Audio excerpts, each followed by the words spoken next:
I'm sorry. Okay. Now let me start this again. I'm sorry. There are these little obstructions here.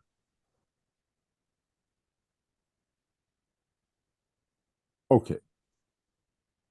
Now, presumably you can hear me. Yeah. And I still have these funny extra things on my screen that I have to get rid of. You can't see them, but they're bothering me. Oh, I see.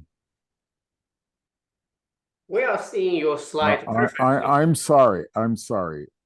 Just bear with me. I'm not used to using this particular computer, and my mouse is not available to me when I'm doing this slideshow share. But never mind. I think I can go ahead. Um, so I'm going to begin with some images. This is a nice image which embodies many of our prejudices about the relationship between artificiality of perception and machines and our perception. Um, I think you appreciate what's going on in this image. The television monitor and camera is observing, in fact, its own source support.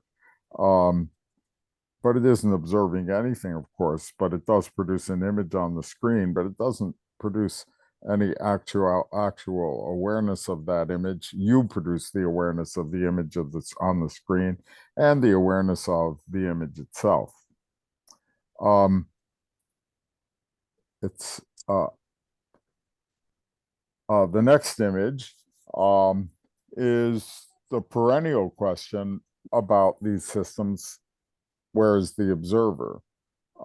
And you could take this Saul Steinberg cartoon also as a mode of associating over to Cyril's Chinese room, where the rabbit is the inhabitant of the room in this case. And are you communicating with a machine or are you communicating with a rabbit? Um, and then this last image before I do something else is the question of support. Is it biological or is it through mechanism? Is it physical?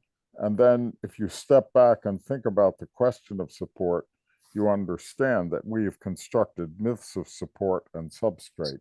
When we say that we are supported by our carbon-based life or that the machine is supported by silicon and electronically based systems, we are speaking within the metaphors that we have constructed about what supports what.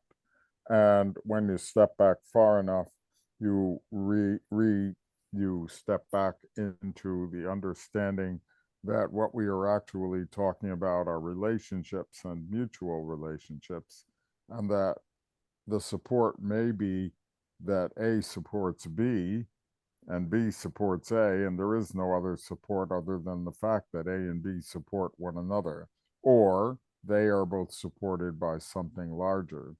And there's always the question of where is the locus of support. Now, the next part of this short talk is handed over to ChatGPT.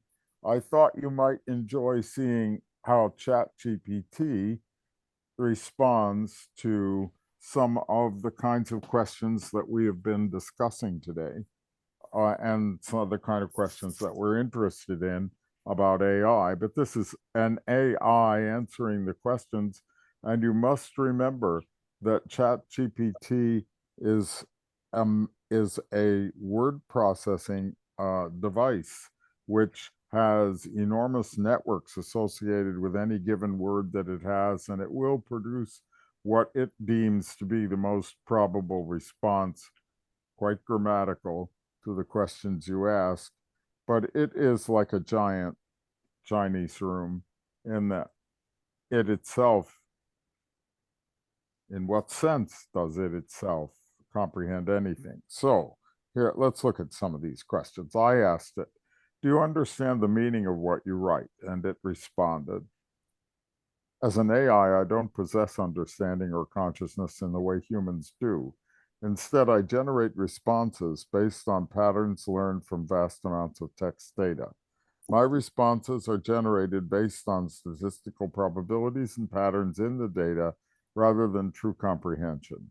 So while I can provide coherent and contextually relevant responses, I don't truly understand them in a way that a human does. Can you describe human understanding?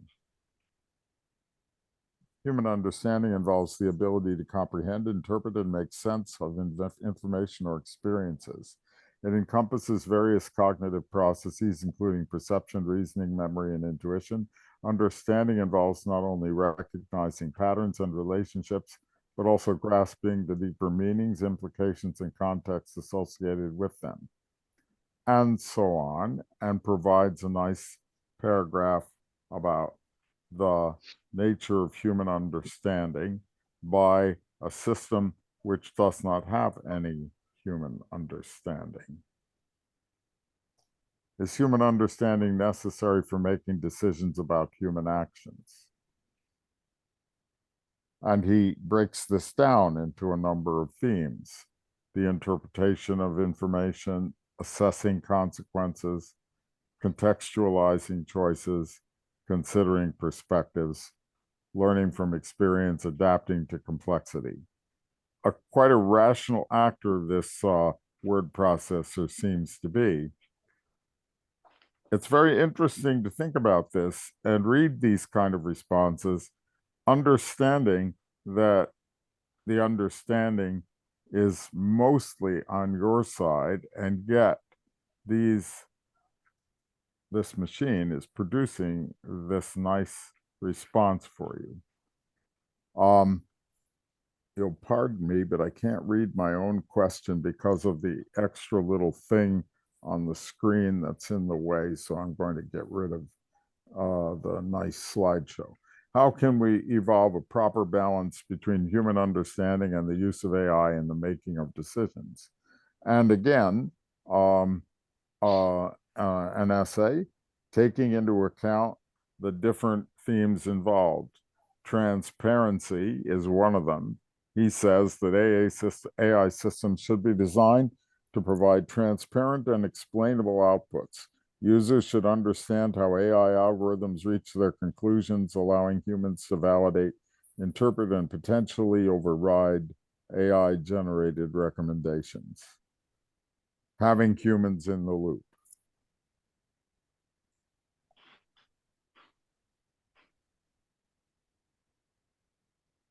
Okay, we'll do it this way. Ethical matters, monitoring, education, collaborative decision-making, risk management, and so on. And you begin to see how people are using these, because it's organized enough so that if you were thinking of this debate, for example, and you asked it to make some points, it ends up making points that you might not have had consciously, and then you can go on and think about this on your own after using this as a suggestion.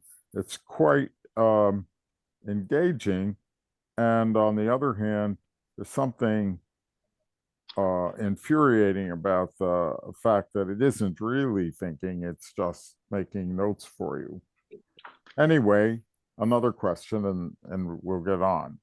You say AI systems should be designed to provide transparent and explainable outputs. But I asked it, but we know that the present neural net architectures and their decisions can't be explained, since no one really understands how the decisions are reached. He goes on and says, you're correct that AI systems have that property, and one should consider methods of interpreting what the AI does. One should strive for explaining what the AI systems do. One should look for transparencies. He's very rational in his responses, but they aren't answering our questions quite. at least from my point of view, they aren't answering their questions quite. But I wonder how you respond to these responses by the AI to our discussion. And I'll give you one last one. I said, in second order cybernetics, there's the concept of a system that's both an observer and is aware of its own observing. To what extent are you such a system? His response, or her response. As an AI language model, I'm not aware in the sense that humans are. While I can process and generate text based on patterns learned from data, I don't possess consciousness, self-awareness, or the ability to observe in the same way humans do. I don't have subjective experiences or an understanding of my own existence.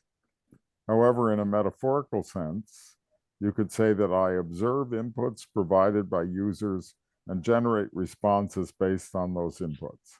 My responses are influenced by the patterns in the data I was trained on and the algorithms that govern my operation. So in a very limited sense, you could consider me a system that observes and responds to input. But it's important to emphasize that this is purely functional and not indicative of true awareness or self-reflection.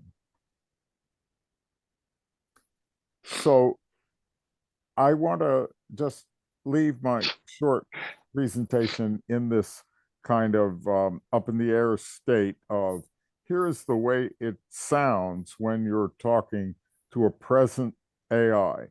And of course, the issues that we talked about today about the fact that these AIs are primarily working in a symbolic realm, that's going to change a lot as the AI systems in the world start to actually have reaches into the world and are affecting the world as for example, automatic cars will be acting in the world and other systems will be acting in the world. So that isolation is going to disappear, and the sophistication of this ability to language with us is going to increase. And it's very interesting to actually interact with them. In fact, I give you the opportunity if you would like to interact with it. Never mind the little math in the upper part here. Here's the message line. Would somebody like to ask a question of chat? Any suggestions?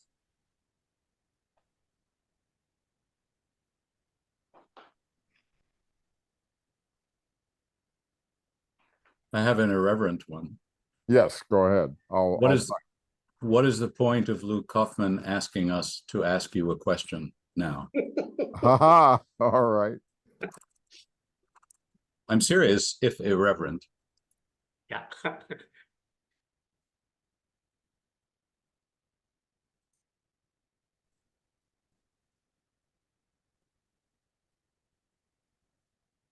You know, I'll add in this can this ask a question. discussion of AI.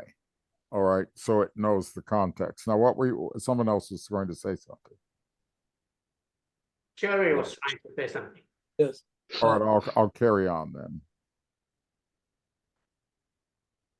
He says, ask a question might be aimed at engaging participants in critical thinking about AI or prompting them to explore various aspects of artificial intelligence.